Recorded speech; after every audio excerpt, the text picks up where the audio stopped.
नमस्कार मित्रांनो. तर आजच्या व्हिडिओमध्ये घरकुल योजना 2026 म्हणजेच शहरी 2.0 योजना याची आपण पूर्ण माहिती घेणार आहोत.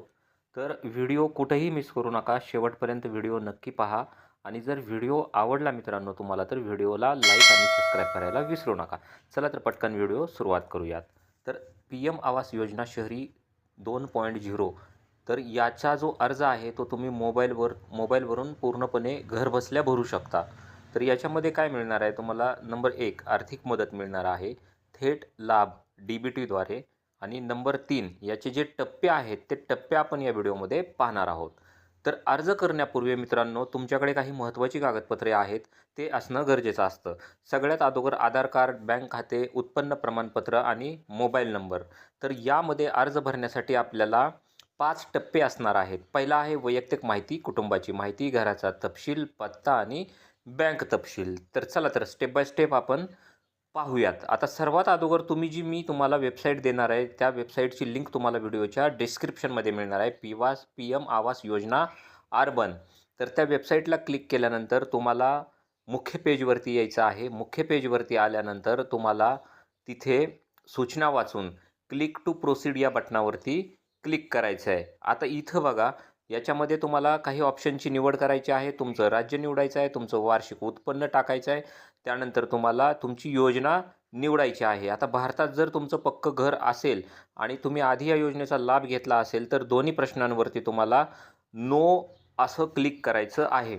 आता पुढचा टप्पा येतो की तुमची एलिजिबिलिटी व्हेरिफिकेशन होणार आहे, पडताळणी होणार आहे. तर एलिजिबिलिटी चेक या ऑप्शनवरती तुम्हाला क्लिक करायचं आहे. तुमचा आधार नंबर टाकायचा आहे. आधार नंबर टाकल्यानंतर जनरेट OTPवरती क्लिक करायचं आहे आणि जी OTP तुमच्या मोबाईलवरती येणार आहे ती OTP टाकून तुम्हाला सबमिट आणि व्हेरीफाय या बटनवरती क्लिक करायचं आहे. आता पहिला टप्पा पूर्ण झालेला आहे. आता आपल्याला द्यायची आहे आपली वैयक्तिक माहिती. आता वैयक्तिक माहितीमध्ये आपल्याला तुमचा पॅन नंबर द्यायचा आहे, जन्मतारीख द्यायची आहे, लिंग द्यायची आहे आणि तुमची वैवाहिक स्थिती द्यायची आहे. म्हणजेच तुमचं लग्न झालं आहे का नाही झालं हे पण तुम्हाला इथं द्यायचं आहे. आता याच्यामध्ये तुम्हाला कौटुंबिक पार्श्वभूमी याची माहिती द्यायची आहे. तुम्हाला तुमच्या वडिलांचं नाव द्यायचं आहे आधार कार्डाप्रमाणे, आईचं नाव द्यायचं आहे, आईचा आधार नंबर द्यायचा आहे, तुमचा धर्म द्यायचा आहे आणि तुम्हाला तुमची जात द्यायची आहे. संपर्क आणि रोजगार तुम्हाला तुमचा ईमेल ID आणि मोबाईल नंबर द्यायचा आहे. तुमचं शिक्षण किती झालेलं आहे हे तुम्हाला तिथं द्यायचं आहे. तुमची रोजगाराची सध्याची स्थिती तुम्हाला द्यायची आहे. म्हणजे तुम्ही पगारदार आहात, मजूर लेबर आहात, स्वतःचा व्यवसाय आहे किंवा तुम्ही बेरोजगार आहात. आता टप्पा क्रमांक 2 तुम्हाला याच्यामध्ये तुम्हाला तुमची माहिती द्यायची आहे. जर फॉर्म पतीच्या नावाने भरत असाल तर पत्नीची माहिती द्या आणि पत्नीच्या नावाने भरत असाल तर पतीची माहिती द्या. आता या भागामध्ये तुम्हाला तुमच्या कुटुंबाच्या सदस्यांची माहिती द्यायची आहे. तुमच्या सदस्यांचं पूर्ण नाव आणि जन्मतारीख द्या, अर्जदाराशी तुमचं असलेलं नातं द्या, तुमचा आधार नंबर द्या आणि सदस्याचा व्यवसाय असेल द्या किंवा त्याचा कामधंदा आणि ॲड या बटनावरती क्लिक करून सबमिट आणि कंटिन्यू करायला विसरू नका. आता पुढला टप्पा येतो घराचा तपशील आणि प्रमाणपत्र अपलोड. आता याच्यामध्ये काही तुम्हाला प्रश्नावली दिलेली आहे. त्यांनी तुम्हाला काही प्रश्न विचारलेले आहेत. तुम्ही आधी टाकलेलं उत्पन्न म्हणजे सुरुवातीला फॉर्म भरताना 1,00,000 असेल तर तेच द्या किंवा तुमच्या उत्पन्न प्रमाणपत्रावरती 1,80,000च्या आतमध्ये जे काही तुमचं उत्पन्न असेल ते तुम्हाला इथं त्याची नोंद करायची आहे. आता तुम्ही ज्या शहरात राहतात त्या शहरात तुमचं वास्तव्य 10 वर्षापेक्षा जास्त असे आहे या ऑप्शनला तुम्हाला क्लिक करायचं आहे. सध्याचं घर तुम्ही भाड्याने राहता किंवा स्वतःचे घर नाही, नो हाऊस असा योग्य पर्याय तुम्हाला निवडून पुढे जायचं आहे. आता इथं तुम्हाला पुढे अपलोडचं ऑप्शन दिसणार आहे. तर मोबाईलच्या गॅलरीमधून तुम्हाला तुमच्या उत्पन्नाचा प्रमाणपत्राचा म्हणजे इन्कम सर्टिफिकेटचा जो तुम्ही फोटो काढलेला होता तो तुम्हाला इथं क्लिक करायचा आहे आणि तो सबमिट करायचा आहे. आता नंबर 4चा जो टप्पा येत आहे तो पत्त्याचा तपशील ॲड्रेस डिटेल.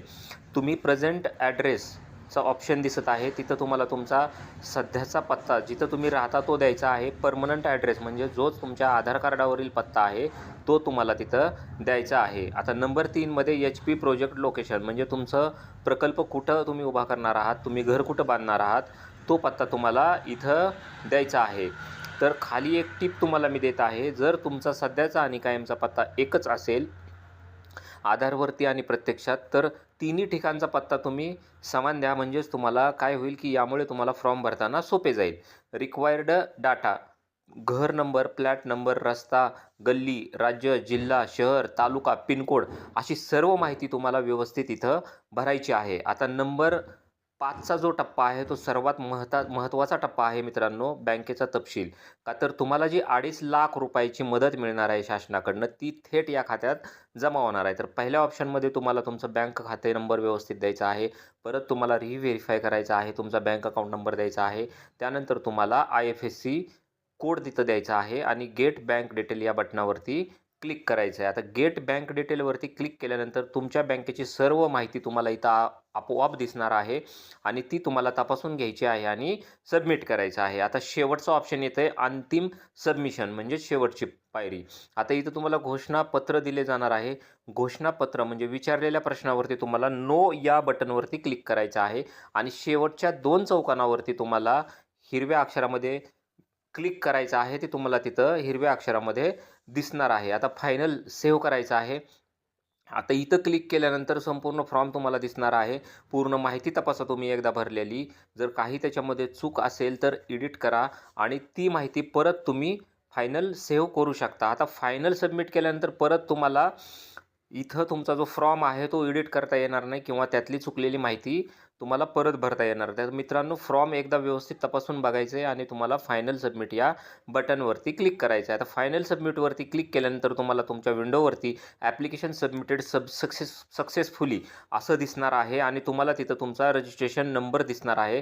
तर तो रजिस्ट्रेशन नंबर तुम्हाला एका कागदावरती लिहून ठेवायचा आहे मित्रांनो किंवा त्याचा स्क्रीनशॉट काढून सेव्ह करून ठेवायचा आहे.